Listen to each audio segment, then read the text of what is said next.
কথা স্মরণ করাই হলো মানব জীবনের মুখ্য উদ্দেশ্য। জীবনে মান, যশ, খ্যাতি, প্রতিপত্তি সবকিছুই পেয়ে যাওয়ার পর যদি দিনান্তেও মাথাটা নত না হয় গোবিন্দ চরণে, বলেন তার মতো হিত দরিদ্র দিনহীন কাঙাল আর কেউ নাই। অপরদিকে গাছতলাতে থাকা সন্ন্যাসী নামের ঝোলার মধ্যে হাত দিয়ে কৃষ্ণ নাম করতে করতেই ঘুমিয়ে পড়ে, কিন্তু এই সম্ভ্রান্ত সমাজের ধনবান ব্যক্তি ঘুমাতে গেলে তাকে ওষুধ খেতে হয়। তাহলে কে সুখী? বলো দেখি, এ জগতে উল্লেখিত হিরণ্যকশিপু যুগ যুগ তপস্যা করে ব্রহ্মার আশীর্বাদে 3 লোকের অধিষ্ঠার হয়েছিলেন। খুব মন দিয়ে শুনবে কি বলছেন। পঞ্চায়েত হয় তাহলে সে নিজেকে ঈশ্বরপূর্ণ মনে করে নেয়, মহারাজ, আর ত্রিলোকের ঈশ্বর। হিরণ্যকশিপু এইরকম ক্ষমতা প্রাপ্ত হলেন। বাজান, এই ত্রিলোকের ঈশ্বর প্রাপ্ত হবার পরও হিরণ্যকশিপু কি করেছিলেন? হরি বিদ্বেষী ছিলেন, ভগবানকে ভজন করত বলে সবকিছু প্রাপ্ত হয়ে গেল, কিন্তু সে নিজেই হরি বিদ্বেষী হয়ে উঠল। তাহলে কি হলো? বলে এক হাড়ি গবদগ্ধা অমৃতময় দুগ্ধ, তার মধ্যে একটা মাত্র গোচনা যদি পড়ে যায় মুহূর্তে সমস্ত কিছু ভস্মীভূত হয়ে যায়, মূল্যহীন হয়ে যায়। তাই এই সমাজে তোমার কি সম্মান আছে, কি মান আছে, কি প্রতিষ্ঠা আছে, কি কর্ম করছো, কি সম্ভ্রান্ত তুমি, যদি তুমি শ্রীকৃষ্ণের দাস না হতে পারলে তাহলে তোমার কোনো কিছুর মূল্য নাই। বলো নিতাই আনন্দে হরি হরি বল।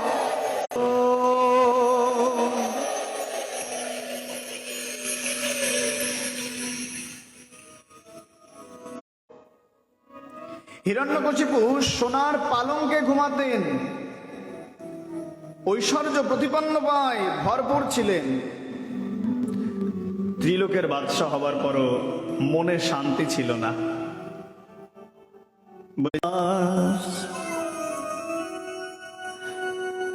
তো সুখী কন? जो भी राम की दास, सुखी जगत की आस। कोई तन दुखी, কেউ শরীরের দ্বারা যন্ত্রণা পাচ্ছে মহারাজ, নিত্য তার ঐশ্বর্য প্রতিপন্ন সবকিছু আছে, কিন্তু তার শরীর ঠিক নেই। এই যন্ত্রণায় প্রতিদিন তাকে হাজার হাজার টাকার ওষুধ দাওয়াই নিতে হয়, ডাক্তারের কাছে যেতে হয়, তার মনে শান্তি নাই। কারো শরীর ঠিক আছে কিন্তু মন ঠিক নাই। কই মন দুঃখী, সমস্ত প্রাচুর্যে ভরা কিন্তু মনের মধ্যে একমাত্র আদর্শ। দেখুন, আমরা হরিকথা বলার কেউ নয়। আমাদের মতো এই পিপিলিকা সম দিনহীন কাঙাল, তাদের হরিকথার একমাত্র জীবাতু হলো মহতের জীবন আদর্শ।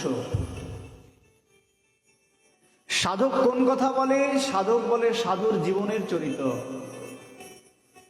পাঠকের ঝোলার মধ্যে কি আছে জানো? পাঠকের এই খাতা ভরা নোটের মধ্যে কি আছে জানো? আছে যারা সংসার পরিত্যাগ করে হা রাধে বলে রাধাকুণ্ড তটে বসে গড়াগড়ি দিচ্ছে আর নয়ন জলে ভাসছে, বলে তাদের জীবন গাথাই হলো নিত্য হরিকথার মুখ্য উদ্দেশ্য, জীবাতু। তাই মহৎ গ্রন্থ রচনা করে না, মহতের জীবনটাই গ্রন্থ, মহতের জীবনটাই সাহিত্য। এক একজন মহৎকে নিয়ে পিএইচডি রচনা হয়, গোটা গ্রন্থ রচনা হয়। ভক্তমাল গ্রন্থে কত মহতের জীবন রচিত হয়েছে।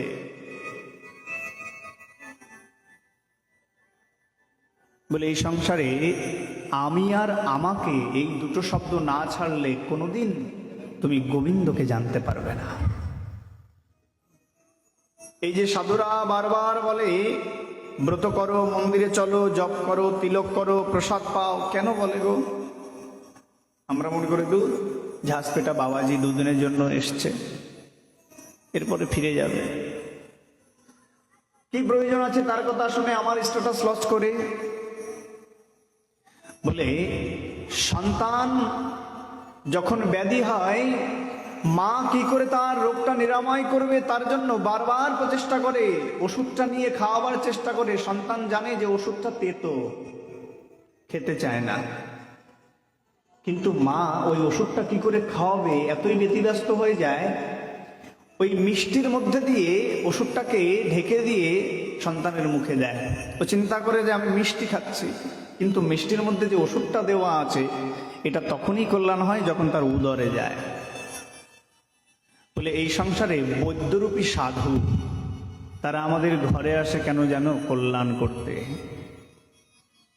তারা এই সংসারে জীবের হৃদয়ের মধ্যে দাও দাও করে যে দুঃখ জ্বলছে, দিবানিশি যে অহমিকা মাৎসর্যের আগুনে পুড়ছে, তারা বুঝতে পারে। এই জন্যই ঘরে এসে ভগবানের দিব্য কথামৃত বলে আমাদের কল্যাণকর ওষুধ দিয়ে যায়, যা গ্রহণ করলে আমাদের কল্যাণ হয়।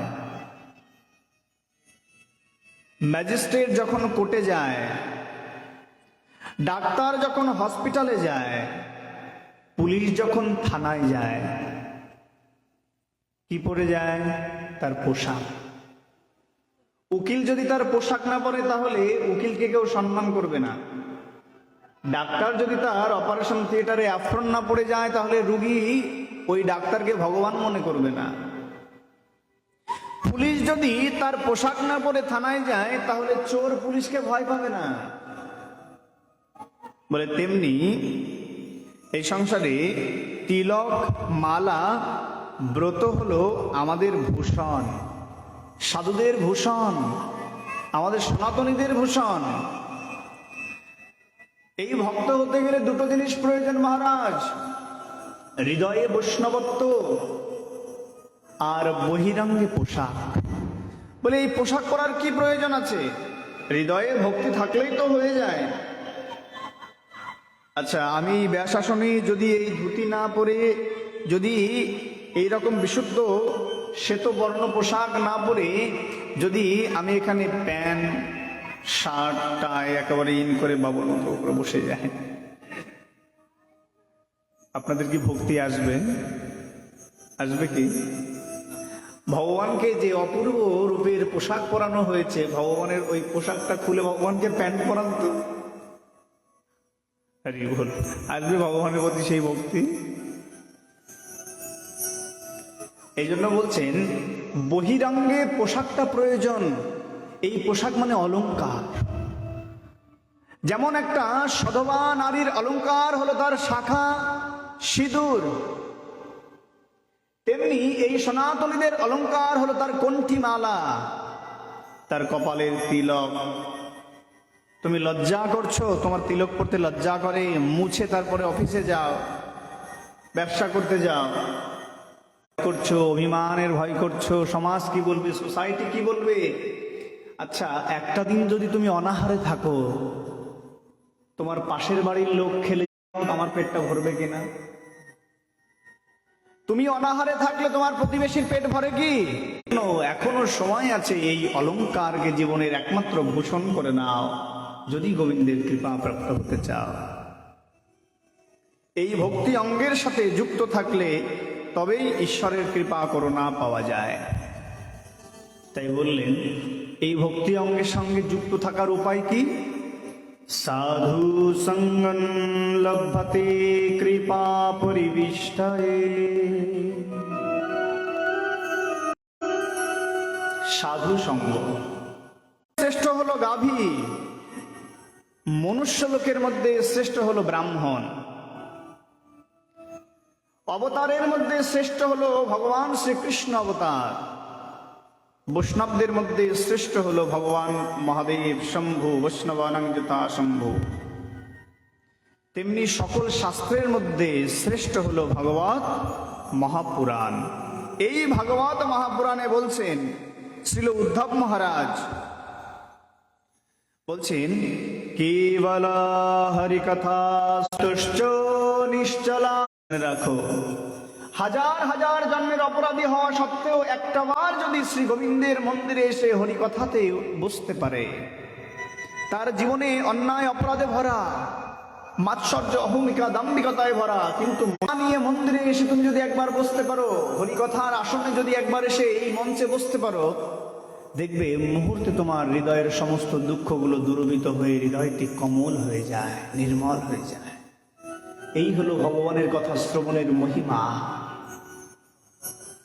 পরীক্ষিত মহারাজ এত বড় অভিশাপ, ভগবান বলছেন এই সংসারে যদি কেউ ভক্তের চরণে অপরাধ করে নেয়, তাহলে শুনে রাখো আমিও তার ক্ষমা করতে পারি না। আমার চরণে অপরাধ করলে আমি ক্ষমা করতে পারি। যেমন পায়ে যদি কাঁটা বিঁধে যায়, তাহলে মাথা খোঁচালেও কাঁটাটা উদ্ধার করতে পারবে না। যে পথ দিয়ে কাঁটাটা ঢুকেছে সে পথ দিয়ে কাঁটাটাকে বের করতে হয়। পরীক্ষিত মহারাজ সেই সাধক চরণে, মুনি ঋষির চরণে অপরাধ করলে, যা ভগবানও ক্ষমা করতে পারবে না। এত বড় অভিসম্পদ, 7 দিনের মধ্যে মৃত্যু হয়ে যাবে। বলুন তো এই সংসারে কি আছে যেখানে গেলে সে শান্তি পাবে? প্রত্যেকটা সময় তার বাঁচার জন্য নতুন স্বপ্ন দেখতে চাইবে। সাধুর সঙ্গে গেলে সাধুটার পা জড়িয়ে ধরবে, বলে মহারাজ একটু করুণা করুন, আমি যেন বাঁচতে পারি, আমি যেন বাঁচতে পারি, আমি যেন বাঁচতে পারি। কোথাও গিয়ে শান্তি পাবে না। কিন্তু পরীক্ষিত মহারাজ নির্ভয়ে বসলেন হরিকথা শুনতে, নির্ভীক। 7 দিনের মধ্যে একটাবার ওঠে নাই, একটাবার পাশ ফেরে নাই, একবার অলসতা আসে নাই, একবার ক্ষুধা লাগে নাই। বলে কেন? শ্রদ্ধাবান লভ্যতে কৃষ্ণ প্রেমতি প্রমামনা। শ্রদ্ধাবান না হলে কোনোদিন এই ভক্তি পাওয়া যায় না।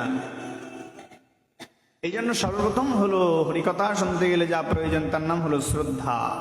শ্রদ্ধাবান লভ্যতে। যথা মহামুন্নে স্পর্শেন ভস্মাদ কলমাশা। যথা মহামুন্নে স্পর্শেন ভস্মাদ কলমাশে। মহামূল্যবান পরশ পাথর যদি লোহার সাথে স্পর্শ করা যায়, মুহূর্তের মধ্যে দেখবে ওই লৌহ দণ্ডটি স্বর্ণময় হয়ে গেছে। আরে মহারাজ, যদি আমারে দিত, যদি আপনাকে কেউ পরশ পাথর দিত, কি করতেন? বলে বাড়ি ঘর যেখানে যা যা লোহা আছে মুহূর্তের মধ্যে এক্ষুনি গিয়ে সব স্পর্শ করে সব স্বর্ণ করে নিতাম। কেন? বলে এই সংসারে পরশ পাথর প্রাপ্ত হয়ে যদি কেউ সেটা ছাইয়ের গাদাতে লিখে দেয়, তাহলে তার মতো বোকা আর দুনিয়ায় কেউ নাই। আরে বেটা, পরশ পাথর পেয়েছিস, যা যা এখনই সময়টা কাজে লাগিয়ে নেয়। সাধু সঙ্গ হলো সেই পরশ পাথরের ন্যায়।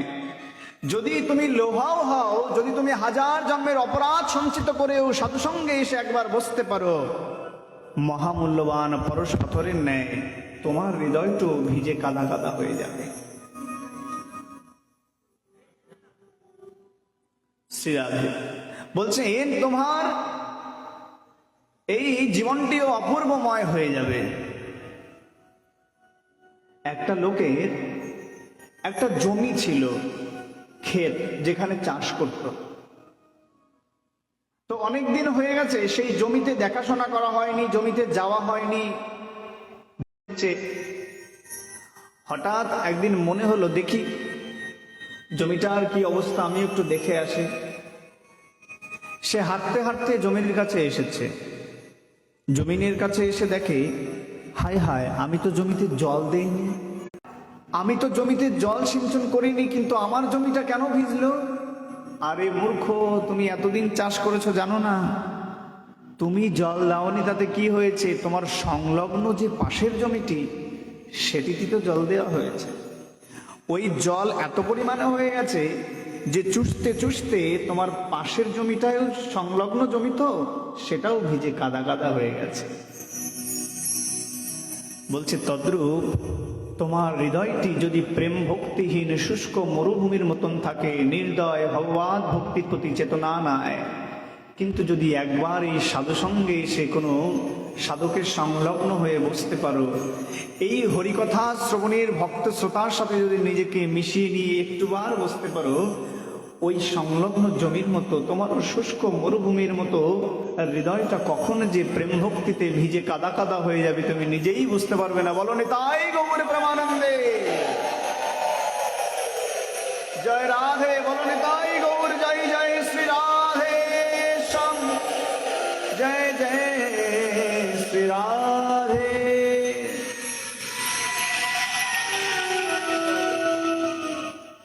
বলে মহারাজ জল কি একদিন দিলেই শেষ হবে? বলে না, তাহলে কি করতে হবে? নিত্যম নিত্যম হরিকথা তে শ্রবণরতম শ্রেতম শ্রেতম নিত্যম গেয়তম গেয়তম মুদা চিন্ততম চিন্ততম ভক্তা শ্রীমদ্ ভাগবতমৃতা।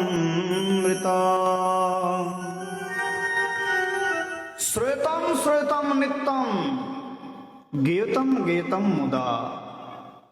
বলছে একদিন হরিকথা শ্রবণ করলেই হবে না। কেন? বলে ঘরের মধ্যে যদি একটা বাসন পড়ে থাকে, দীর্ঘদিন পড়ে থাকতে থাকতে এতটাই ময়লা হয়েছে যে একদিন মাজলেই সেটা উঠবে না। প্রতিদিন ঘষতে ঘষতে মাজতে মাজতে তারপর সেই চাকচিক্যটা ভাব চলে আসবে। তেমনি এই হৃদয়টা আমাদের মন্দিরে যেখানে গোবিন্দকে বসানোর কথা ছিল, সেখানে এই জড় কলুষতা বিষয় বাসনাকে স্ত্রী পুত্রকে এতটা ভালোবাসে যত্ন করে বসিয়েছি, সেই জায়গায় গোবিন্দের বসার আর জায়গা নাই।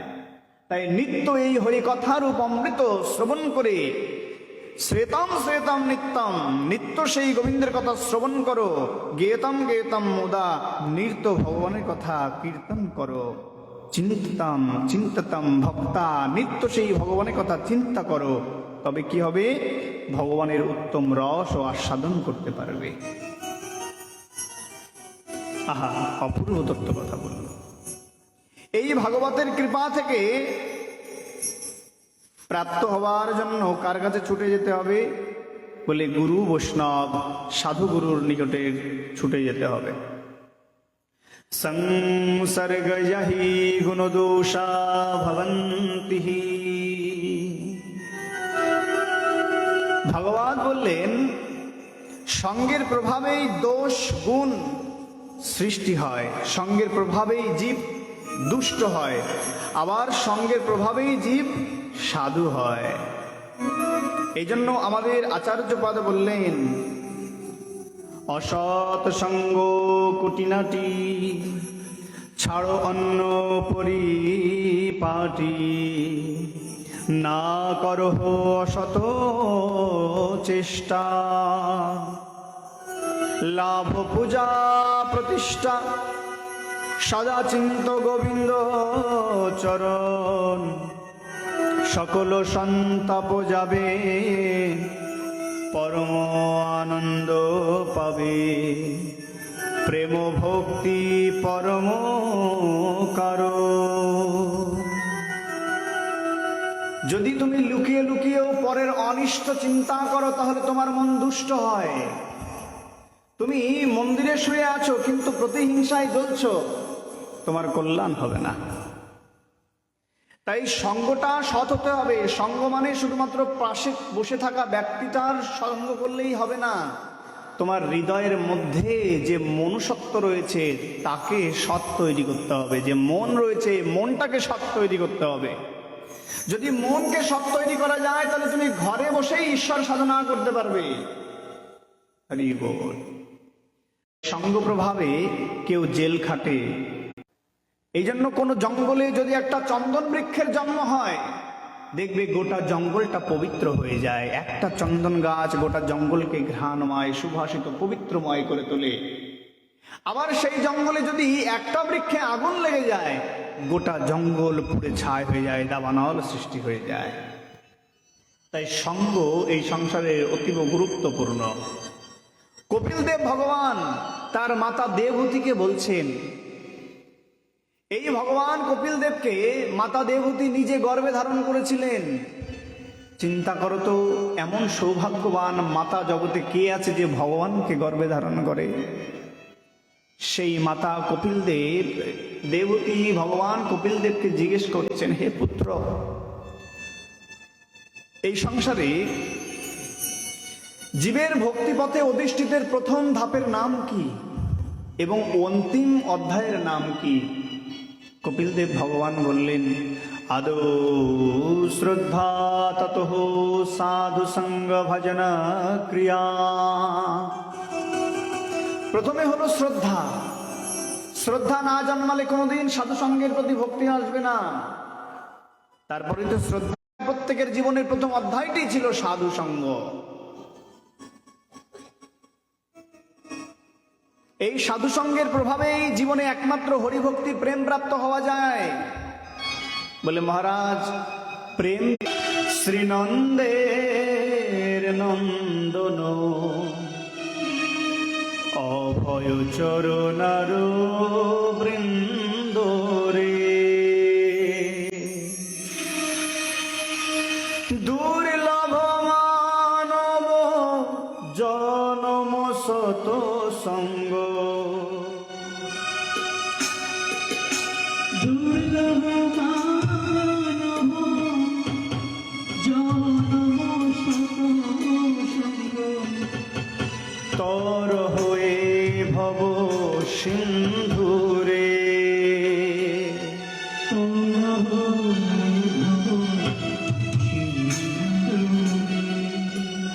ভজ রে মন শ্রীনন্দের নন্দন, ভজ রে মন শ্রীনন্দের নন্দন অভয় চরণার বৃন্দ রে। ভজ হরি বল। বলো নিতাই গৌর প্রেমানন্দে।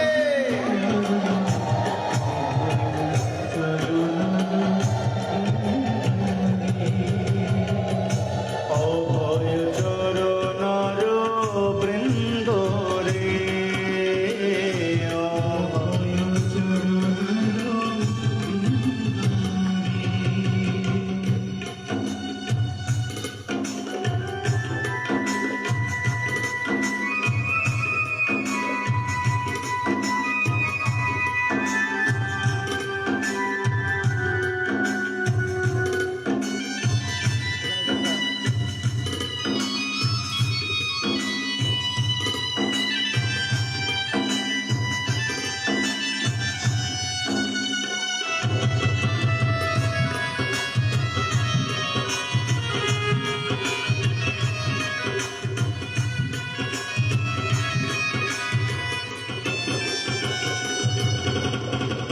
শীত আতপ বাত বরিশন, এদিন যামিনী জাগিরে,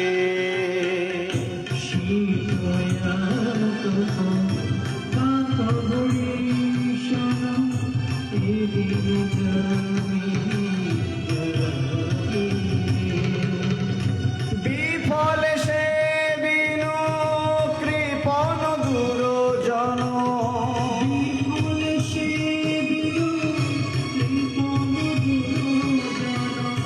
চপল সুফল লাগিরে,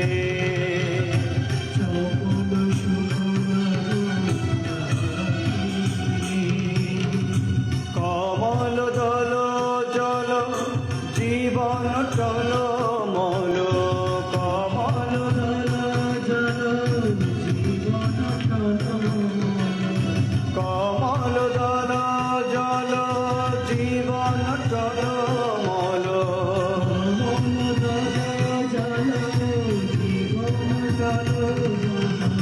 ভজ হরি পদ নীতিরে, ভজ হরি কি বলছে? কমল দল জল জীবন টলমল, ভজ হরিপদ নীতিরে। এই জীবনটা কেমন জানো? বলে যার জন্ম জলের মধ্যে, কমল, এই কমলের কি আশ্চর্য, এই কমল পাতা যার জন্ম জলের মধ্যে হয়েছে মহারাজ, কিন্তু তার উপরে জল দাঁড়ায় না। কমল পাতার উপরে জল দাঁড়াতে দেখেছো কখনো? আর যদি দাঁড়ায় কতক্ষণ? বাতাসের অপেক্ষা। যদি বাতাসটি লেগে যায় তাহলে সেই জলটি পড়ে যাবে। তাই বলছেন, ও কমল দল জল জীবন তল কমল দল জল জীবন তল ভজ হরি পদ নীতি রে ভজ হরি পদ নীতি শ্রবণ কীর্তন স্মরণ বন্দন শ্রবণ কীর্তন স্মরণ শ্রবণ কীর্তন স্মরণ বন্দন শ্রবণ কীর্তন স্মরণ পাদ সেবন দাসরে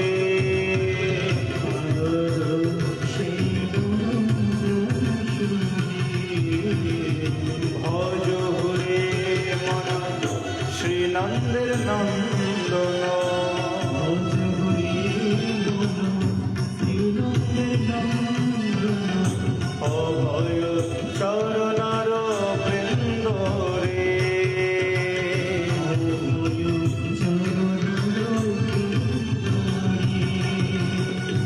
অভয় চরণার বৃন্দ রে অভয় চরণার বৃন্দ রে অভয় চরণার বৃন্দ রে। বলিয়ে শ্রী ভগবান শ্রী হরি কি জয় জয় জয় জয় শ্রী রাধে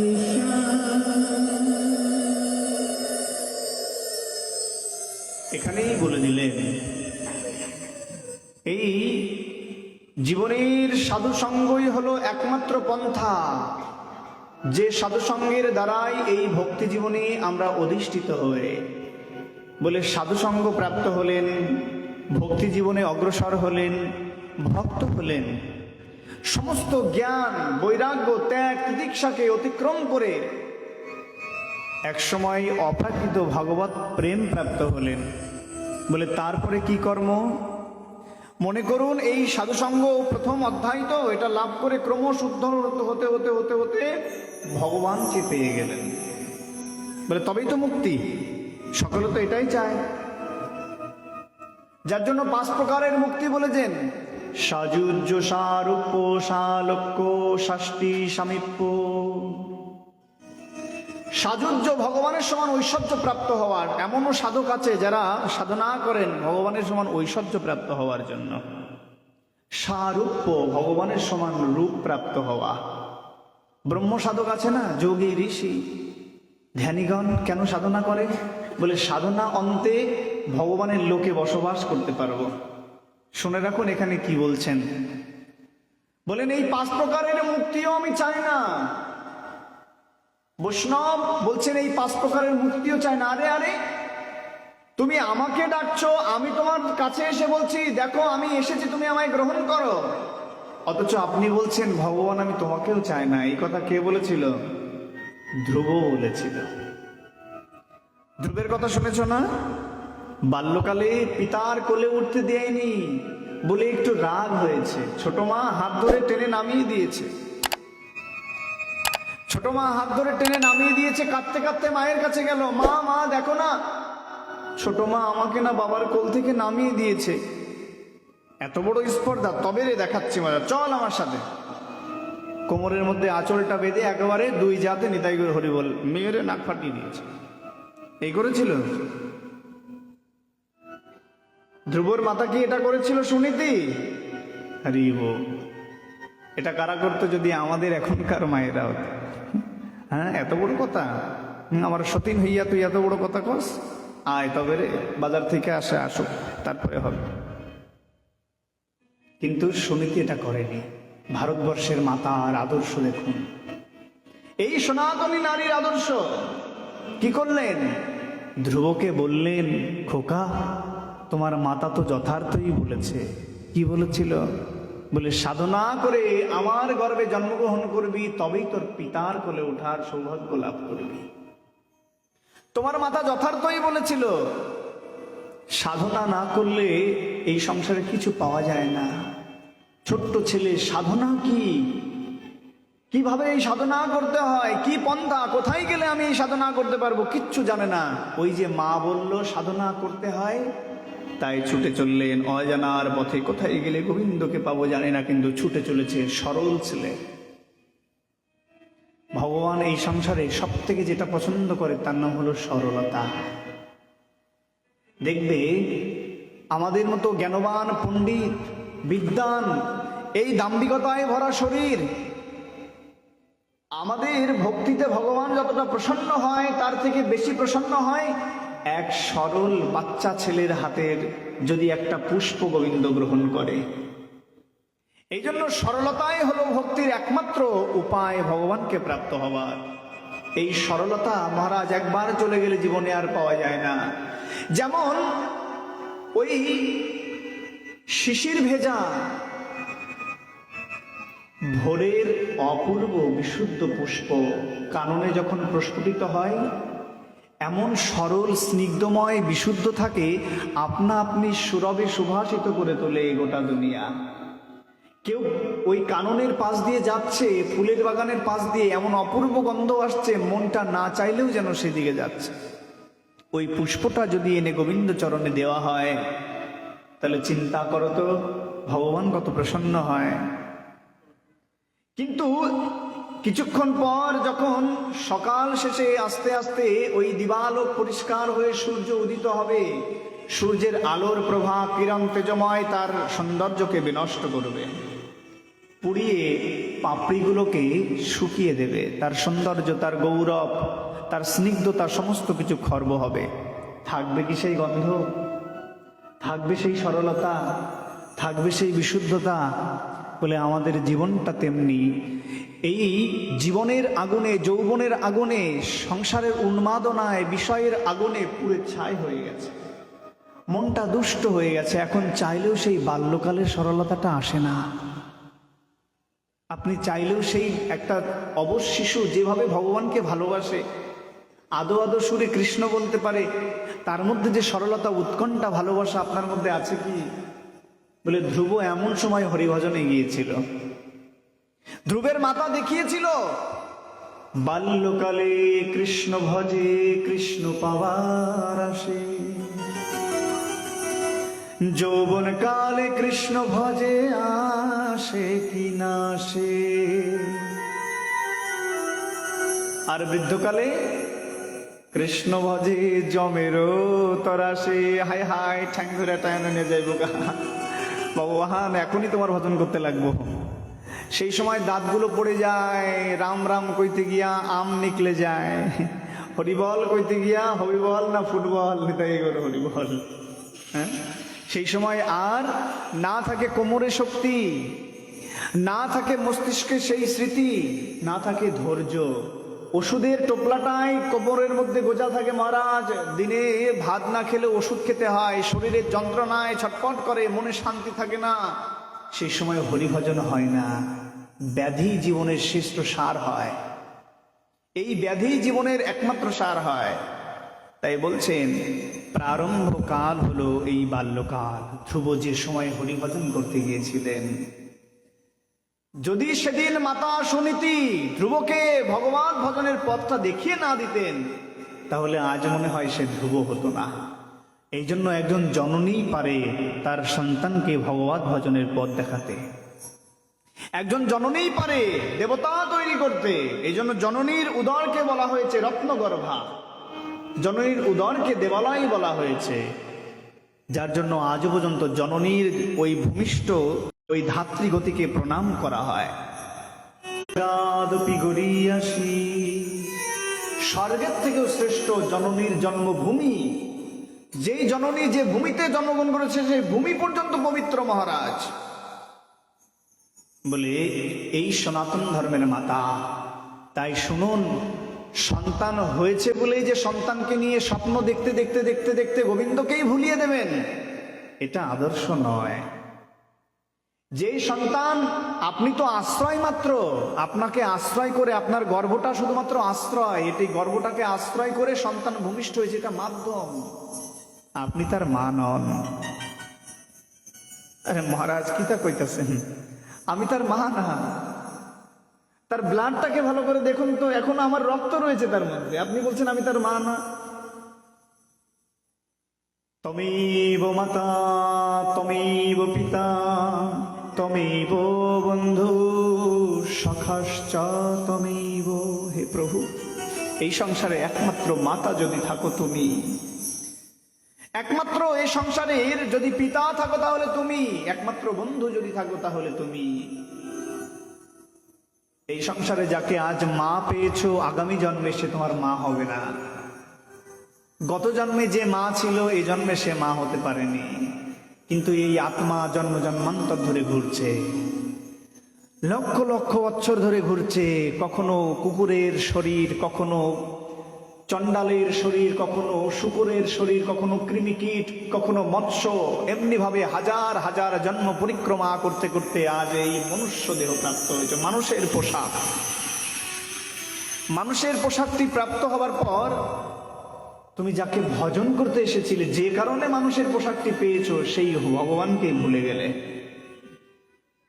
এই জন্য পিতামাতা আদ্যগুরু হলেও পিতামাতা ভগবানকে পাইয়ে দিতে পারে না, যার জন্য পিতামাতা শ্রী গুরুদেবের চরণে আমাদের অর্পণ করেন। হরি বল। তাই এই মাতা সুনীতি ধ্রুবকে ভগবান ভজনের পথ দেখিয়ে দিলেন। তাই আমাদের এই ভারতবর্ষে এখনো মাতা সুনীতির মতো মাতা আছে বলেই এখনো ভক্ত সন্তানের জন্ম হয়। এই সংসারের শ্রেষ্ঠ বিশ্ববিদ্যালয়ের নাম হলো মাতৃকোল। একটা সন্তান মায়ের কোল থেকে যা জানতে পারে, গোটা বিশ্ববিদ্যালয় শেখাতে পারে না। একমাত্র একটা জননীই পারে তার সন্তানকে কত কষ্ট করে, কত লাঘব সহ্য করে, কত যন্ত্রণাকে কাঁধে নিয়ে একটা সন্তানকে লালন করতে হয়, একটা সন্তানকে বড় করতে হয়।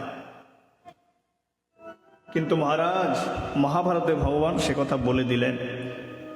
আমরা এমন মহামূর্খ, আমাদের সারাটা জীবন যে সংসার কষ্টে ভরা, ক্লেশ ভরা, কত যন্ত্রণা, কত চিন্তাকে কাঁধে নিয়ে এই সংসার পথে আমরা ছুটে চলেছি, অনাবরত পরিশ্রম করে চলেছি। আমরা জানি সংসার কষ্টের জায়গা, এখানে সুখ নাই, দুঃখের জায়গা। তথাপিও বাচ্চাকাল থেকে আমরা সন্তানদের মধ্যে এই সংসারের বিষয়ে বাসনাটাই ঢুকিয়ে দিই। হ্যাঁ রে খোকা, তোকেও কিন্তু সংসার করতে লাগবে, তুইও কিন্তু সংসার করবি।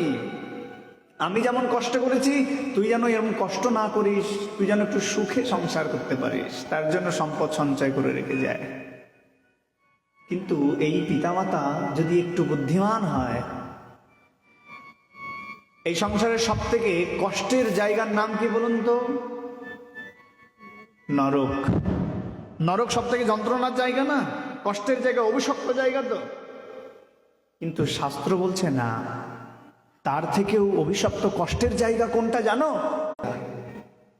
তার মধ্যে গড়ে ওঠে একটা ভ্রূণ, ভ্রূণ থেকে আস্তে আস্তে আস্তে আস্তে একটা শরীর গঠন। তার মধ্যে এই হাত পা গুলো হামাগুড়ি দিয়ে তার মধ্যে পড়ে থাকে। একটা দিন নয়, 24টা ঘন্টা নয়, 10 মাস 10 দিন। সে মন চাইলেও একটু নড়তে পারে না, মন চাইলেও হাতটা যে একটু সোজা করবে, এর মধ্যে একটু বিশ্রাম নেবে, একটু পরিশ্রান্ত শরীরকে ক্লান্ত দূর করবে, তার মধ্যে ওই জঠরগ্নির উত্তাপ, তার মধ্যে অস্থি মল মূত্রে ভরা সেই জঠরগ্নির চারিপাশটা পরিপাক তন্ত্র, কৃমিকীটের দংশন, অজস্র কৃমিকীট দংশন করে, মূর্ছিত হয়ে যায় সন্তান বারবার। এই জন্য দেখবেন সন্তান গর্ভে থাকাকালীন বারবার ডক্টরের কাছে গিয়ে চেক আপ করানো হয়, সন্তানটি সুস্থ আছে তো। কারণ কি, গর্ভের মধ্যে চারিদিকে যন্ত্রণার জায়গা, সুরক্ষিত জায়গা নয়। এই সংসারে সুরক্ষিত বলতে কোনো জায়গা নাই, গর্ভের মধ্যেও সন্তান মারা যায়। একমাত্র সুরক্ষিত স্থান হচ্ছে শ্রী গৌর হরির চরণ পদপদ্ম। একমাত্র সুরক্ষিত স্থান হচ্ছে ভগবত ভজনের চরণ। তাই দেখুন, সেই জননী হচ্ছে শ্রেষ্ঠ। এই গর্ভের যন্ত্রণা সহ্য করেও 10 মাস 10 দিনের যন্ত্রণা সহ্য করে নারী বলনি তাই গৌর প্রেমানন্দে।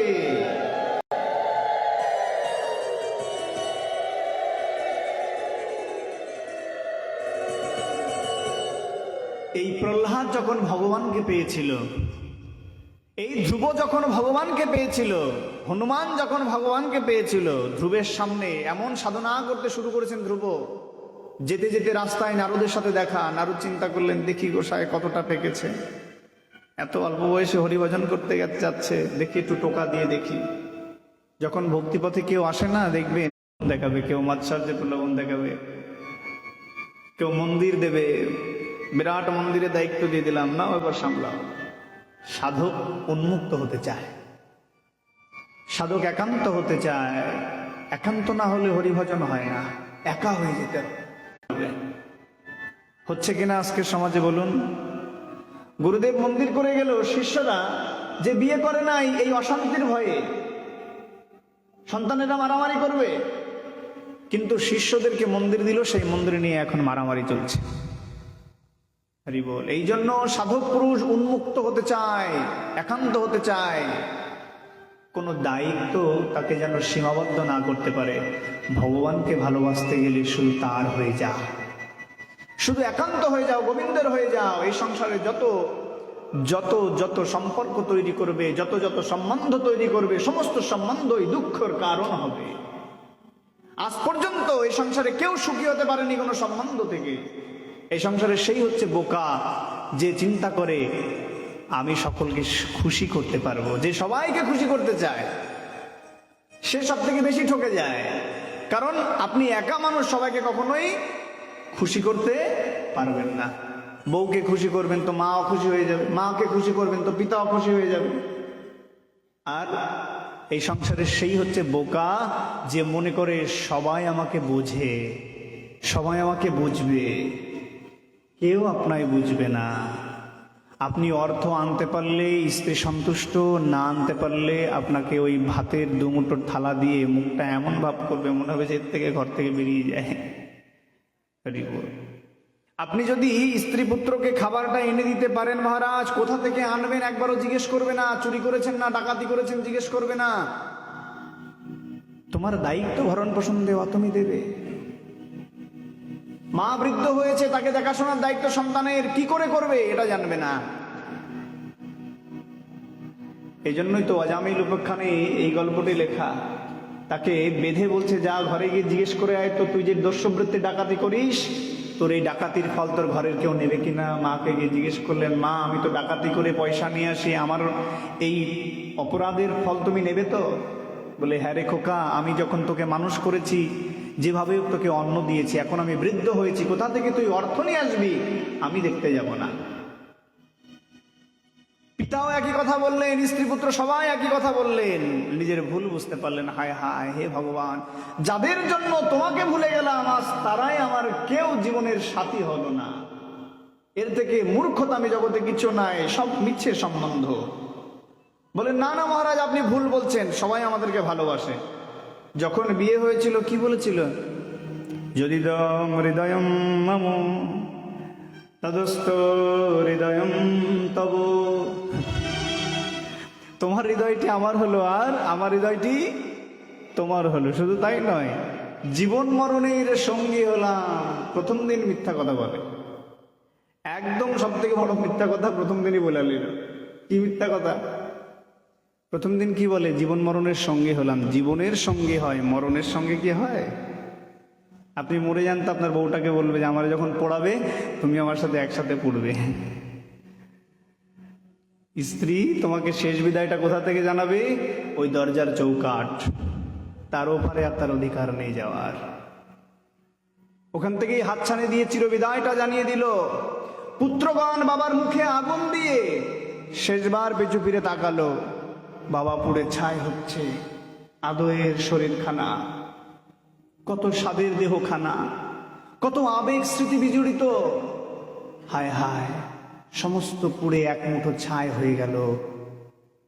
2 দিন 5 দিন কাঁদলো, 10 দিনের দিন আবার জীবনটা সহজ হয়ে গেল। এই তো জীবন।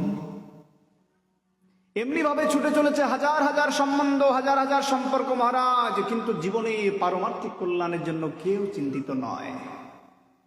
এই জন্য সন্ত মহাপুরুষগণ উন্মুক্ত হতে চায় জীবনের সমস্ত কিছুকে বিসর্জন দিয়ে, হা গৌর হা নিতাই বলে প্রেমানন্দে বাহু তুলে চিরদিনের জন্য গোবিন্দ পথে ছুটে চলে যেতে চায়।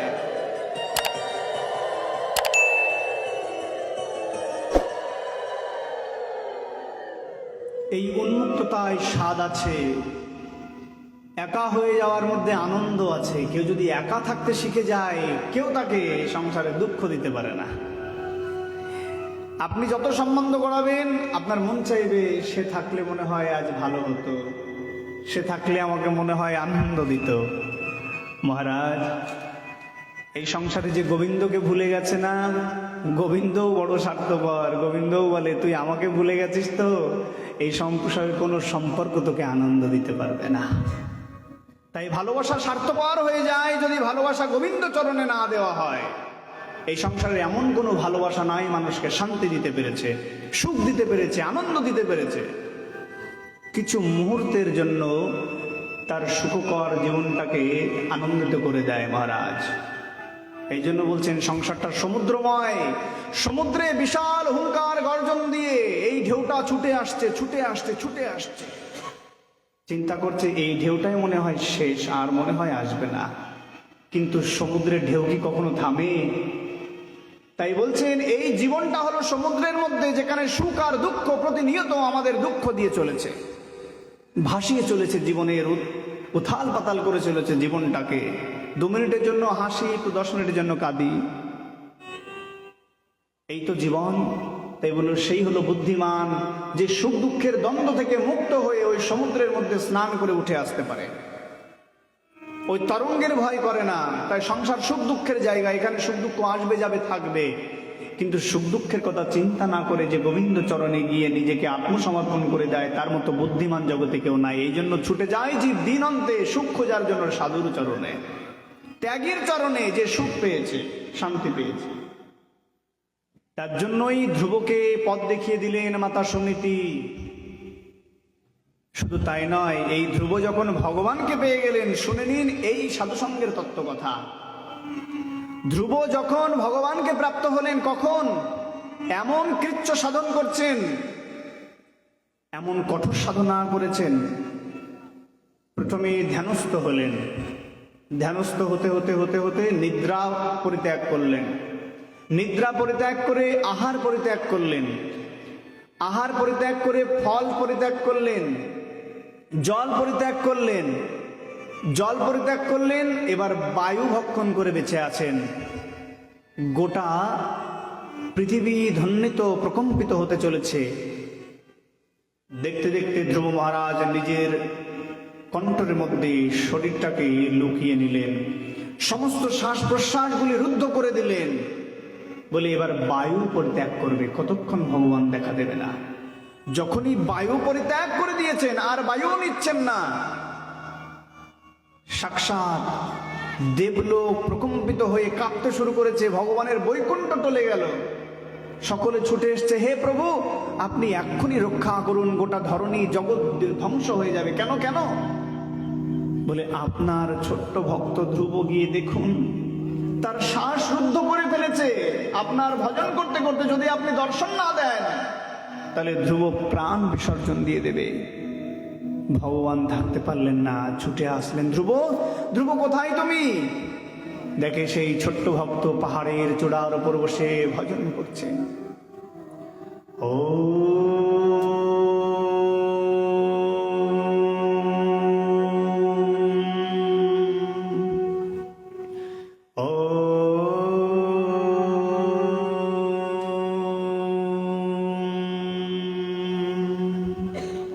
ওঙ্কার ধ্বনি উচ্চারণ করছে, পবিত্র ধ্বনি।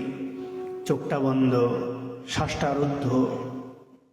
ভগবান গিয়ে ডাকছেন। চিন্তা করুন, যে নিখিলেশ্বর অধীশ্বর দেবতার কুল ভগবানকে ভজন করার জন্য চিন্তিত, সেই ভগবান আজ ধ্রুবের সামনে প্রকটিত। কিন্তু ধ্রুবের চোখ বন্ধ, ধ্রুব চোখ বন্ধ করে রয়েছেন। ভগবান বুঝতে পারলেন, ও ধ্রুব চোখ বন্ধ করে আছে, এই জন্য আমায় দেখতে পাচ্ছে না। কেন? তার হৃদয়ের মধ্যে আমি প্রদর্শিত হয়েছি। কারণ ধ্রুব এখন পুরো পৃথিবীকে ভুলে গেছে। ধ্রুব তার শ্বাসকে রুদ্ধ করে নিয়েছে। কেন? তার হৃদয়ের মধ্যে গোবিন্দ বিরাজিত, সে গোবিন্দকে দর্শন করতে পারছে। কখন সাধক হবে জানেন? সাধকের কয়েকটি লক্ষণ। সাধক যখন এই সংসারের কোনো দ্রব্য দ্বারা সন্তুষ্ট অসন্তুষ্ট বিধান হবেন না, কেউ তাকে দুঃখ দিতে পারবে না, কেউ তাকে বাজে কথা বললো কষ্ট পাবে না, হেসে উড়িয়ে দেবে, ঠিক আছে। কেউ তাকে খুব ভালোবাসলো, তাতেও সে বিচলিত হবে না, ঠিক আছে মহারাজ। এবং সাধক হবে সরল। একটা বাচ্চাকে দেখে সে এত সন্তুষ্ট হবে, একটা বৃদ্ধকে দেখেও সে ঠিক ততটাই সন্তুষ্ট হবে। এই সংসারে সামান্য একটা ফুল দেখে সে এত পবিত্র হবে, তার মনটা হবে বিশুদ্ধ। এই সাধক এই সংসারে কাউকে কষ্ট দেবেন না, অজাত শত্রু, তার কোনো শত্রু থাকবে না, সকলকেই ভালোবাসবেন তিনি। এবং আনন্দবর্ধনাম, সর্বদাই তার হৃদয়ের মধ্যে আনন্দ বিরাজ করবে। বলছেন এই রকম ভাবে ধ্রুব তার জীবনকে সাজিয়ে তুললেন। সাক্ষাৎ গোবিন্দ তার হৃদয়ের মধ্যে প্রকটিত হয়েছেন। গোবিন্দ চিন্তা করলেন, তার হৃদয় থেকে যদি আমি নিজেকে সরিয়ে না আনি, তাও বাইরের চোখ খুলে আমায় দেখবে না। সাক্ষাৎ ভগবান অন্তর্হিত হওয়ার সাথে সাথেই ধ্রুব চোখ খুলে নিলেন। হায় হায় প্রভু, তুমি কোথায় গেলে, তুমি কোথায় গেলে? সামনে তাকে দেখেন সেই ব্রজেন্দ্র নন্দন ভগবান শ্রীকৃষ্ণ, বৈজয়ন্তী মালা গলার মধ্যে। বলো নিতাই গৌর প্রেমানন্দে হরি হরি বল।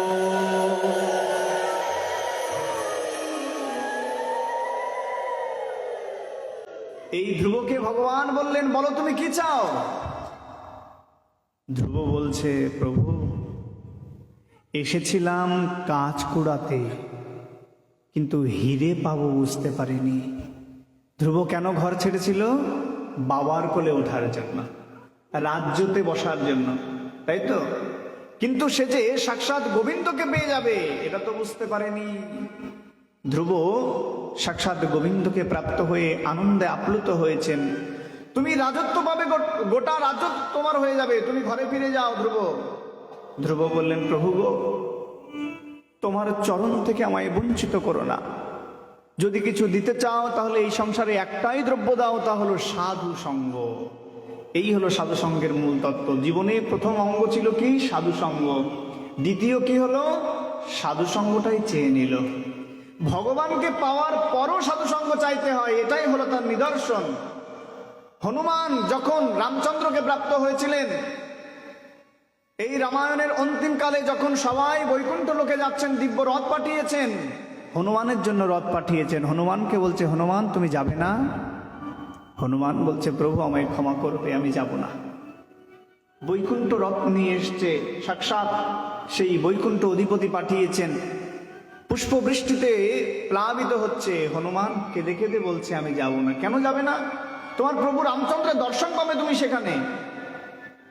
বলে, দেখো যেখানে গেলে আমি রামের হয়ে গেলাম, সেখানে আমি যেতে চাই না। বলে, কেন? এই সংসারে সবাই রামের হতে চায়, ভগবানের হতে চায়, তুমি কেন হতে চাও না? বলে, আমি সেখানে থাকতে চাই যেখানে প্রভু রামের নামে গোটা দুনিয়া কাঁদে। প্রতিদিন সে রামের জন্য আমি গোটা সমাজের কাছে গিয়ে চরণ ধরে বলতে পারবো, তোমরা একবার রাম বলো, তোমরা একবার সকলে গোবিন্দের নাম ধরে চিৎকার করে ক্রন্দন করো। আমি সাধু সঙ্গে থাকতে চাই, যে সাধু সঙ্গে নিত্যই আমি রামচন্দ্রকে দেখতে পাবো। আমি যদি রামই হয়ে গেলাম তাহলে তো আমার আর পাওয়ার কিছু থাকলো না। আমি তো সাধু সঙ্গ চাই, যে সাধু সঙ্গে নিত্যই আমি রামচন্দ্রকে দর্শন করব। এই জন্য সাধু সঙ্গই হলো জীবনের একমাত্র জীবাতু। এই সঙ্গ দ্বারা মানুষ যে কত মহৎ হতে পারে, এই সঙ্গ মানুষ যে কত পবিত্র করতে পারে, একমাত্র তার নিদর্শন অন্যতম। শ্রী রাধে। তা আসুন আমরা এই সাধু সঙ্গকে জীবনের একমাত্র জীবাত করে, কটা বেজেছে? সমাপ্ত করবো প্রভু? সমাপ্ত করে দিব? কীর্তনাদি আছে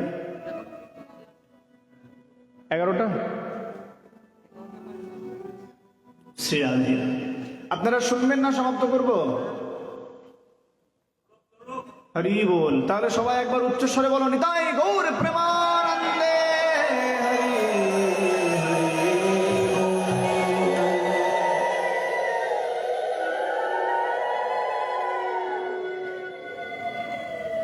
বলছেন এই সাধু সঙ্গের একটি অপূর্ব নিদর্শন দিচ্ছেন, দৃষ্টান্ত। খুব মন দিয়ে শুনবেন। আমরা সকলেই শুনেছি সাধু সঙ্গ সর্বশাস্ত্রে কয়, লবমাত্র সাধু সঙ্গে সর্বসিদ্ধি হয়।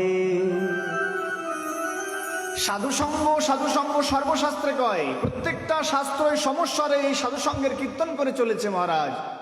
কিন্তু আমার তো পরিবর্তন হলো না। এখানে সাধুসঙ্গ হয়ে চলেছে দীর্ঘ 50 বছর ধরে, কই আমার তো পরিবর্তন হলো না। আমার সেই মাৎসর্য, সেই দাম্ভিকতা, সেই অহমিকা সমস্ত কিছু রয়ে গেছে। গোবিন্দ চরণে মতি জন্মায়নি, চিত্ত শুদ্ধ হয়নি। তাহলে আপনার শাস্ত্র তো মিথ্যা বলল। কিন্তু শাস্ত্র কি বলেছে শোনে নাও। শ্রদ্ধালু তদকথা শ্রবণম গায়ন স্মরণম প্রাপ্তশ্চ নিশ্চলা ভক্তি। কখন এই সাধুসঙ্গ তোমার জীবনে কার্যকারী হয়? প্রথম শব্দটি হলো শ্রদ্ধাবান।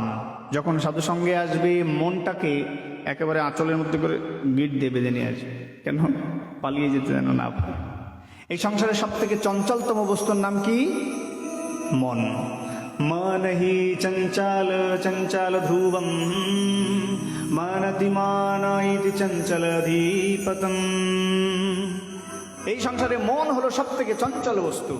তুমি এখানে আছো, দেখবে মন মুহূর্তের মধ্যে গোটা দুনিয়া ঘুরে আসবে। তাহলে মনটাকে কি করে নিগ্রহ করা যায়? তার নাম হলো অভ্যাস। অভ্যাসেন কন্তেয়। কন্তেয় কুন্তির পুত্র অর্জুনকে বলছেন, তুমি সমস্ত কিছুতে অপারদর্শ হলেও অভ্যাস করো। এই জন্য গীতার একটা অধ্যায় করে দিলেন ভগবান, অভ্যাস যোগ। যদি তুমি সমস্ত কিছুতে অসমর্থ হও, তাহলে তুমি অভ্যাস যোগকে কাজে লাগাও। যে কোনো একটা ভক্তিকে তুমি জীবনে কাজে লাগাও। এক ভক্তিতেই মুক্তি হয়ে যায়, নববিধা ভক্তি লাগে না। বৃন্দাবনে এক মা ছিল, যিনি অনেক বয়োবৃদ্ধ এবং দিনহীন কাঙাল। প্রতিদিন তার কর্ম ছিল একটাই, পুষ্প কানন থেকে ফুল চয়ন করে মালা গাঁথা। এই মালা গেঁথে তার কর্মটা কি ছিল? ওই মালা দিয়ে তার মনের মধ্যে শখ ছিল, প্রতিদিন এই মালাটা আমার ব্রজেন্দ্রনন্দন ভগবানকে পরাবো। কিন্তু সে তো শূদ্র, নিচু জাতি ছিল, তার মালাটা গোবিন্দ অব্দি পৌঁছাতো না। কিন্তু তার দায়িত্ব ছিল ওই মালাটা প্রতিদিন যেন মথুরা কংসের জন্য পাঠানো হয়। আর কংসের অনুমতি পাওয়ার পর যদি কেউ কংসের আদেশ লঙ্ঘন করে, তার তো মৃত্যুদণ্ড হয়ে যাবে। ভয়ে ভয়ে প্রতিদিন মালা গাঁথতেন, কিন্তু চোখের জল পড়তো। আর মনে মনে স্বাদ ছিল, যদি আমার জীবনের মালা গাঁথাটা একদিন গোবিন্দচরণে যেত, তাহলে জীবনটা সার্থক হয়ে যেত, আমার মালা গাঁথাটা সার্থক হয়ে যেত। দেখো, সে অন্য কোনো ভক্তি জানতো না, শুধু মালাটাই গাঁথত। এই মালা গাঁথতে গাঁথতে গাঁথতে একদিন সেই সুদিন আসলো, যেদিন গোবিন্দ বৃন্দাবন থেকে চলে যাবেন। সকলকে আজ কৃপা করার জন্য ভগবান এসছেন, সবাই ভগবানকে দেখার জন্য এসছেন। সকলকেই ভগবান যে যার মনের আশা মিটিয়ে নিচ্ছে। আমি আজ তোমাকে এই রূপে দেখতে চাই, এইভাবে ভালোবাসতে চাই। সেই বুড়িমা দূর থেকে মালাটা নিয়ে গোবিন্দের দিকে তাকিয়ে কাঁদছেন, আর থরথর করে হাতটা কাঁপছে। যদি একটাবার কৃষ্ণ আমার দিকে তাকাতো আর এই মালাটি গ্রহণ করতো, আমার জীবনের মালা গাঁথাটি সার হয়ে যেত। ভগবান চোখে চোখ পড়েছে। বুড়িমা, তোমার মালা পরাবে না? তুমি এসো, তোমার অনুরাগের মালাটি আমি গ্রহণ করার জন্য এখনো দাঁড়িয়ে আছি। আমি জানি তুমি প্রতিদিন মালা গাঁথতে, আর তোমার হৃদয়ে ইচ্ছা ছিল আমাকে পরানোর। এই সংসারে যদি কেউ একটা ভক্তিকে ধরে রাখে আর মনের মধ্যে লালন করে, যদি একটা দিনও সম্ভব হয়, তাহলে সেই দিন তার সুদিনের পথে নিয়ে যায়। গোবিন্দচরণ একদিন না একদিন পাইয়েই দেবে। এই জন্য ধরে রাখতে হবে অভ্যাসটাকে। এক অভ্যাসেই মুক্তি মিলে যাবে মহারাজ, সাধু সঙ্গ। এই জন্য সঙ্গের প্রভাবে জীবন অদ্ভুতভাবে পরিবর্তন হয়। সঙ্গের বিরাট প্রভাব আছে। খুব সুন্দর একটা দৃষ্টান্ত দিচ্ছেন। চোর না শোনে ধর্মের কাহিনী। চোরকে দেখবে কোনোদিন ধর্মের কথা শোনাতে পারবে না, কারণ চোর জানে যদি আমি ধর্ম কথা শুনতে চাই তাহলে আমি গোসাই হয়ে যাইব আর আমার ব্যবসা লস। চোরের ব্যবসা কি? চুরি করা। ও যদি ধর্মকথা শোনে তাহলে তো ওরা চুরি করতে পারবে না, ওর বিবেকে বাধা দেবে। এই জন্য চোর দেখবেন যেখানে ধর্মকথা হয় তার পাশ দিয়ে চলে যায়, মোটেও দাঁড়াবে না, কানের মধ্যে আঙুল ঢুকিয়ে একদম এদিকে তাকাবেও না ভুলো করে। হরিব। তো এইরকম একটা চোর ছিল, এর কর্ম ছিল পরের শীত কেটে চুরি করা, ডাকাতি করা। একদিন বলে না, চোরের 10 দিন গৃহস্থের একদিন, যেদিন ওকে ধরবে নিতাই গৌর হরি বল, এমন পেদানো পেদাবে বাপের নামটি ভুলাই দেবে। তো কি করেছে, এমনি ভাবে এই চোর চুরি করতে করতে করতে একদিন সাধু সঙ্গ হচ্ছে, বিরাট হরিনামের মিছিল চলছে, হাজার হাজার বৈষ্ণব, সবার মাথা মুন্ডন করা, কপালে তিলক, গেরুয়া বসন পরা, শ্বেত বসন পরা, সকলে হরিনামের মিছিল করতে করতে যাচ্ছে। আর ও তাড়া খেয়ে ওই রাস্তাতেই ঢুকেছে, রে রে করে তাড়া করছে তাকে, ধর ধর, চোর পালালো, চোর পালালো। আর তাকে যদি ধরতে পারে তাহলে তো তার কপালে দুঃখ আছে, একেবারে দাগি আসামি। পুলিশ অফিসারও তাকে খুঁজছে বহুদিন ধরে। এখন চিন্তা করছে, এই রাস্তার এদিকে যদি দৌড়ায় তাহলে তো আমাকে ঠিক ধরে ফেলবে, আর আমি যদি ওই সাধুদের মিছিলের মধ্যে ঢুকে যাই তাহলে কেউ চিনতে পারবে না, চিন্তা করবে এও সাধু, তাহলে আর কেউ মারবে না, বেঁচে গেলাম।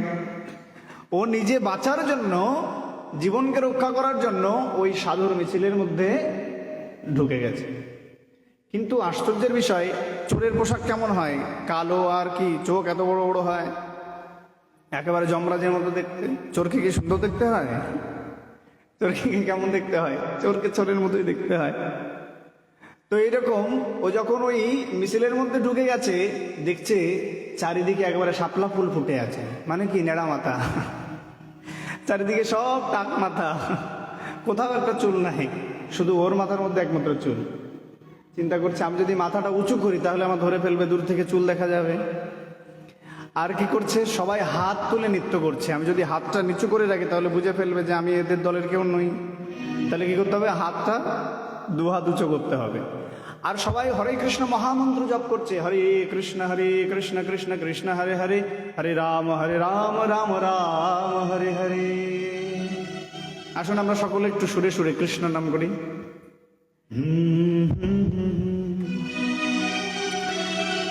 হরে কৃষ্ণ কৃষ্ণ কৃষ্ণ হরে হরে, হরি বল, হরে রাম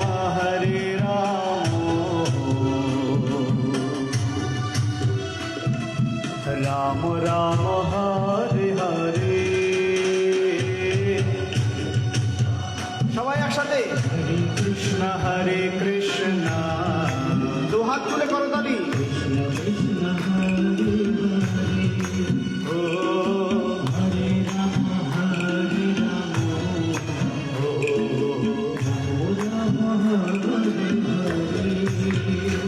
বলছেন কোথাও সাধুসঙ্গ হচ্ছে আর যদি কীর্তনে এসে হাতে তালি না দেয় তাহলে কি হবে?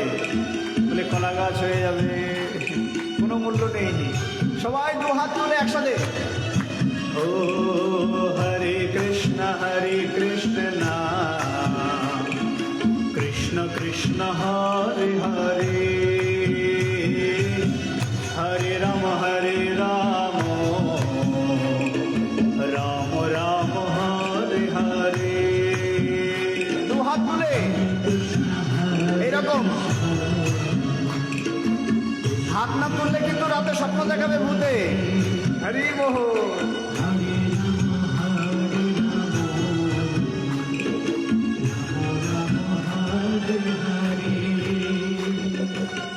হরে কৃষ্ণ কৃষ্ণ কৃষ্ণ হরে হরে, হরে রাম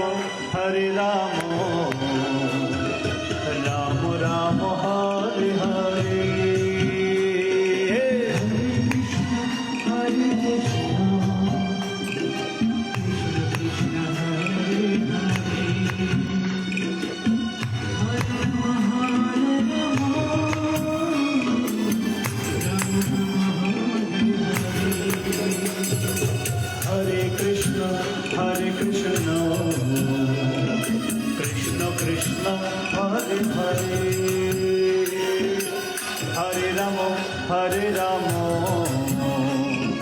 রাম রাম হরে হরে। সবাই দু হাত তুলে বলো নিতাই গৌর প্রেমানন্দে।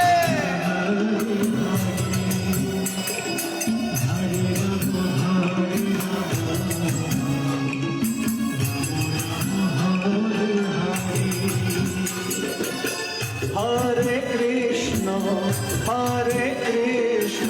কৃষ্ণ কৃষ্ণ হরে হরে, হরে রাম রাম রাম হরে হরে। সবাই একসাথে গাইবে। আহা ও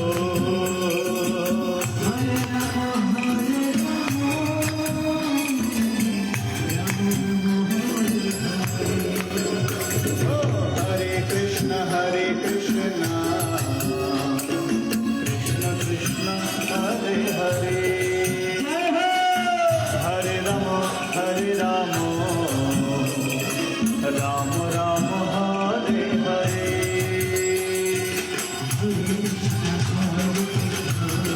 হরি বল।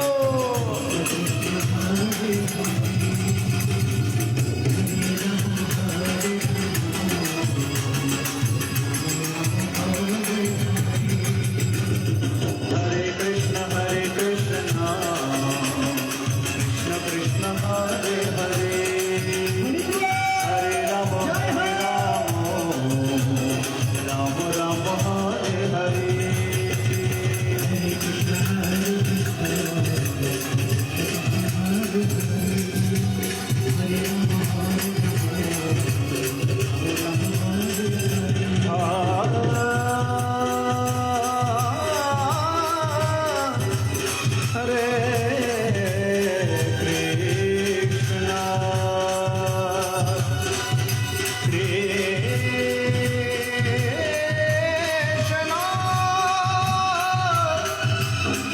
কৃষ্ণ কৃষ্ণ হরে হরে, হরে রাম রাম রাম হরে হরে, হরে কৃষ্ণ কৃষ্ণ হরে হরে, হরে রাম রাম রাম হরে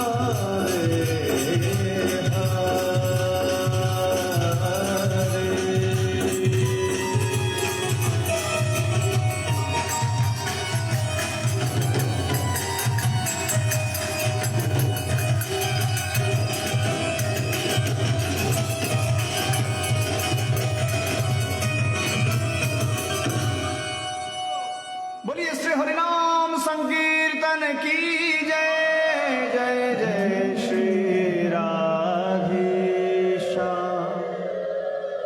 এইরকম ভাবে হরিনাম সংকীর্তন করতে করতে চলেছে। সকলেই হরিনামের মিছিলের মধ্যে একসাথে হরিনাম করছে। এখন সে যদি চিন্তা করে যে আমি যদি হরিনাম না করি তাহলে আমিও ধরা পড়ে যাব, এমনি ভাবে সেও ওই হরিনামের মিছিলের মধ্যে হরিনাম করছেন। হরিনাম তো করছে, করতে করতে এইবার ওই মিছিলটা কোথায় গেল? মন্দিরের মধ্যে গেল। এখন ওকে তো বাঁচতে হবে, মন্দিরের মধ্যে ঢুকেছে। মন্দিরে ঢুকে সকলে উদ্দণ্ড নৃত্য করছে, কীর্তন করছে, আনন্দ করছে, শঙ্খ বাজছে, উলুধ্বনি হচ্ছে, বিশাল আনন্দ, খুব আনন্দ, মহা আনন্দ। সকলের সাথে এ বেটা তো কোনোদিন নাচে না, এ তো চোর, কিভাবে গোসাইদের সাথে নাচতে হয় জানেও না, উল্টো পাল্টা নাচছে। কিন্তু তারপরেও কি নাচ না থামিয়েও একই সাথে নৃত্য করছে, তাল মিলিয়ে। নাচ হয়েছে, প্রসাদ হয়েছে, সকলে ঘরে ফিরে গেছে। ও তো আর যায়নি, ও কোথায় যাবে? বাইরে গেলেই ধরা পড়ে যাবে। কি করেছে?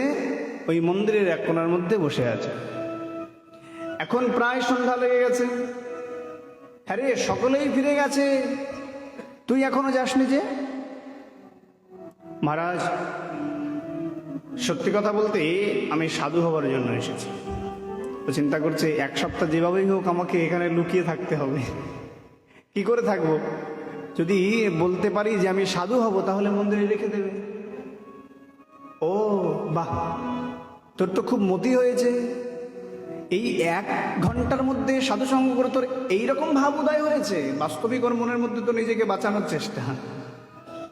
বলছে সাধু হবি, পারবি তো নিয়ম রক্ষা করতে? মন্দিরের কি আদেশ নির্দেশ, কি কঠোর নিয়ম জানো তো?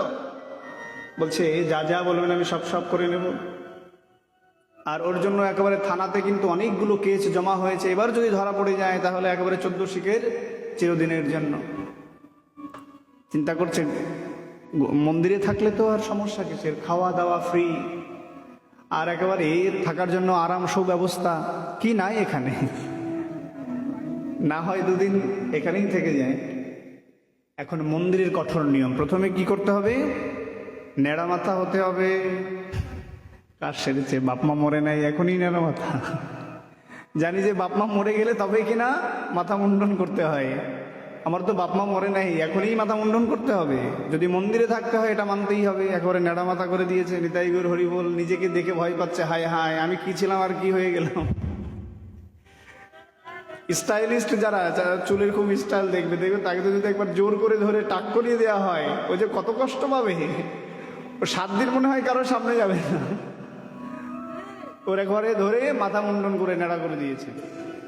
নেড়া মাথা করেই ক্ষান্ত হয়নি, কপালের মধ্যে খুব সুন্দর করে তিলক করে দিয়েছে। হায় হায় কি করে, কপালের মধ্যে কি লাগিয়ে দিচ্ছে, গলার মধ্যে মালা পরিয়ে দিয়েছে, পৈতা পরিয়ে দিয়েছে, আর সবশেষে এইখানটায় একটুখানি চুল রেখে দিয়েছে।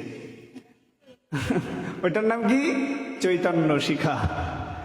ও, এই সবকটা গোসাইকে এইরকম দেখতে, আমাকে ওই জন্য এইরকম সাজিয়েছে। আচ্ছা আচ্ছা, এখানেই ক্ষান্ত হয়নি। কি? প্রতিদিন ভোরবেলা একেবারে ব্রহ্ম মুহূর্ত কালে একেবারে কান ধরে টেনে তোলে, না উঠলে গায়ের মধ্যে গরম জল ছড়ে যায়। আর উঠিয়ে একেবারে সেই শঙ্খ বাজে, উলুধ্বনি হয়, নৃত্য হয়, কাসর বাজে, ডাঙ্কা বাজে, ওই ভগবানের আরতি হয়। নিত্য এইভাবে দেখতে দেখতে কতটা দিন পার হয়ে গেল। জপের মালা ঝুলিয়ে দিয়েছে, কিভাবে জপ করতে হয় বোঝে না, কিন্তু ওই সাধুদের দেখে দেখে প্র্যাকটিস করছে। এসেছিল নিজের জীবনকে বাঁচানোর জন্য, রক্ষা করার জন্য, কিন্তু জীবন যে এইরকম ভগবত কেন্দ্রিক হয়ে যাবে কল্পনাও করে নাই। এমনিভাবে দেখতে দেখতে 1 সপ্তাহ পার হয়ে গেছে, কিন্তু এর ওই সেই পুরনো দিনের কথা মনে পড়ে। কতদিন চুরি করা হয়নি, ইস হাতের মধ্যে মানে সুলাচ্ছে যে কবে যে একটা শীত কাটবো, কবে যে টাকা আসবে, পয়সা আসবে। যার যেটা স্বভাব সেটা না করলে মনের মধ্যে ভালো লাগে না। মনে মনে চিন্তা করছে কবে সাধুর ঝোলা কাটবে। কারণ চোরকে যদি ভগবানের মূর্তিও দিয়ে দেন, ও ভগবানকে দেখবে না, ও দেখবে সোনা না পিতল। ও বাজারে গিয়ে ওটা বিক্রি করার ধান্দা করবে। কিন্তু ওটা যে সাক্ষাৎ ভগবানের বিগ্রহ দিয়েছে, সেই বিগ্রহের দিকে আর তার আর খেয়াল থাকে না। চোর ভগবানকেও বিক্রি করে দেয়। ওর চিন্তা ভাবনা যে কি করে এই মন্দিরে সাধুদের টোপলা নিয়ে এখান থেকে হারিয়ে যাওয়া যায়। কিন্তু এই প্রতিদিন মহাপ্রসাদ পেতে পেতে, সাধুসঙ্গ করতে করতে, বিদুগ্ধ বিষ্ণবের মুখে হরিকথা শুনতে শুনতে তার হৃদয়টা বিগলিত হতে লাগলো। তার মনে হলো কোথাও যেন আমি ভুল করেছি। জীবনের কোনো একটা কালো অধ্যায় আছে আমার। এই জীবনটা কত আনন্দের, কত সুখের, কত ভালো, আর ওই জীবনটা কত অন্ধকারময়। সর্বদাই মনের মধ্যে ভয় আতঙ্ক আমাকে ছুটিয়ে নিয়ে বেড়ায়। হা হা, আমি যদি এই ভক্তিপথে আরো আগে আসতাম, হায় হায় কেন আসলাম না। আমার এখনই উচিত আত্মসমর্পণ করা। তখন ওই সাধুর চরণে গিয়ে কাঁদতে কাঁদতে বলছেন, হে মহারাজ, আমি আসলে কোনো সাধু নই, আমি অমুক ডাকাত, চোর। হায় হায়, সাধু তো ভয় পেয়ে গেছে। আরে এর ঝোলা টোলা শিগগির চেক করে দেখ, রিভলভার কি ছুরি খুন্তি চাকু আছে, শিগগিরই বের কর। দেখে যে সত্যিই তার ওই ঝোলার মধ্যে রিভলভার রয়েছে, ছুরি রয়েছে। এ তো মস্ত বড় ডাকাত। সাধু বলছে, তোমার তখনই ক্ষমা হবে যদি তুমি এখন ছুটে গিয়ে থানাতে গিয়ে আত্মসমর্পণ করো, আইনের কাছে নিজেকে আত্মসমর্পণ করো। এই চোরের বিবেক ফিরে এসেছে, বলছে মহারাজ আমি তাই করব। আমার জীবনকে আমি নতুনভাবে তৈরি করব, নতুনভাবে সাজাতে চাই। ছুটে গেলেন থানাতে। বড়বাবু দেখছেন, আরে থানাতে চোর, ক্রাইম, বদমাইশরা আছে, গোসাইরা তো আসে না। এই টাক মাথা, নেড়া মাথা, কপালে তিলক পরা, ঝোলা আজা বাবাজি এটা কেন আসলো? এই বাবাজিকে একটা আসন দাও। বাবাজিকে তো আসন দিতে লেগেছে। বলছে, মহারাজ আমাকে ক্ষমা করুন পুলিশ বাবু, আমি কোনো মহারাজ নই, আমি কোনো সাধু সন্ত নই, আমি অমুক ডাকাত। ছবির দিকে মিলিয়ে দেখলো আসলেই তো এ তো সেই ডাকাত। এই ধর পাকড়, একে ধর, গ্রেপ্তার কর। বলে, আমি ধরা দিতেই এসেছি। হায় হায়, তুই ঠিক আছিস তো? যাকে ধরার জন্য আমরা কত সিআইডি লাগিয়েছে ধরতে পারিনি, আসছে নিজে এসছে, এইরকম অদ্ভুত পরিবর্তন কি করে সম্ভব? এবং তোর সারা অঙ্গে তিলক মাখা, নেড়া মাথা, গায়ের মধ্যে রামাবলী, উত্তরিয়া, কে তোর এইরকম পরিবর্তন করে দিল? তখন সব খুলে বলল, এই মন্দিরের মহারাজ আমার জীবনে অদ্ভুত পরিবর্তন এসছে, আমার ভুল বুঝতে পেরেছি মহারাজ, আমাকে ক্ষমা করুন, আমার যা শাস্তি হয় আমাকে চিরদিনের জন্য কারারুদ্ধ করে আমাকে শাস্তি দিন, এই যন্ত্রণায় আমার জীবনের একমাত্র মুক্তির পথ বলে দিতে পারে। কাঁদতে লাগলেন। পুলিশ বাবু বলছে, ওরে এই 14 শিখের মধ্যে কত আসামিকে ভরলাম, কত আসামিকে কারারুদ্ধ করলাম, কত মারলাম, কত পেটালাম, এরা বাইরে গিয়ে আবার অন্যায় করে। তোকে যদি আবার কারারুদ্ধ করি, তুই দুদিন পর আবার গিয়ে অন্যায় করবি, কিন্তু তোর যে পরিবর্তন করে দিয়েছে ওই সাধু, তা আমরা কোনোদিন পারবো না। তোর জন্য চিরদিনের জন্য মুক্ত করে দিলাম, যা তোর জন্য ওই মন্দিরই একমাত্র আশ্রয়। বলনি তাই গৌরে প্রেমানন্দে।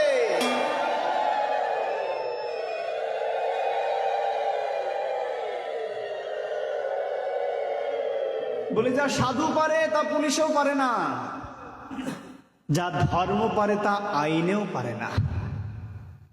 জোর করে পিটিয়ে কাউকে ভক্তিপথে আনা যায় না যদি ভালোবাসা, ভক্তি, শ্রদ্ধা মিশ্রিত না থাকে। প্রেম প্রয়োজন। এই জন্য এই সংসারে একমাত্র আসরিক ভাবাপন্ন ব্যক্তিকেও ভক্তিপথে আনা সম্ভব যদি প্রেম দেওয়া হয় আর সঙ্গ দেওয়া হয়, সাধু সঙ্গ। এই হচ্ছে সাধু সঙ্গের মহিমা। তাই আসুন এমনি ভাবে আমাদের জীবনকে এই সাধু সঙ্গের প্রভাবান্বিত করে আমাদের জীবনকে এক অমৃতময় তত্ত্বে নিয়ে যায়। আমরা আগামীকাল আবারও এই দিব্যময় হরিকথামৃত শ্রবণ করব। আপনার গৌর ভক্তবৃন্দ আগামীকাল আরো বেশি ভক্তবৃন্দ নিয়ে আসবেন, এবং আমরা এই পরশুদিন থেকে এখানে হরিনাম যজ্ঞের মহোৎসবের বিধান করা হয়েছে। সকলেই হরিনাম নামযজ্ঞ মঞ্চে উপস্থিত হয়ে একত্রিত সমাবেত হয়ে এই অনুষ্ঠানকে সুন্দর সফলমণ্ডিত সুন্দর করে তুলবেন, সেই আশাকে সামনে রেখে আজ আমরা এখানে হরিকথা বিশ্রাম রাখবো। তবে অনুরোধ, মহাপ্রসাদের আয়োজন আছে, মহাপ্রসাদ না নিয়ে কেউ যাবেন না। এখন কীর্তন হবে এবং নৃত্য হবে। যারা যারা নৃত্য না করবে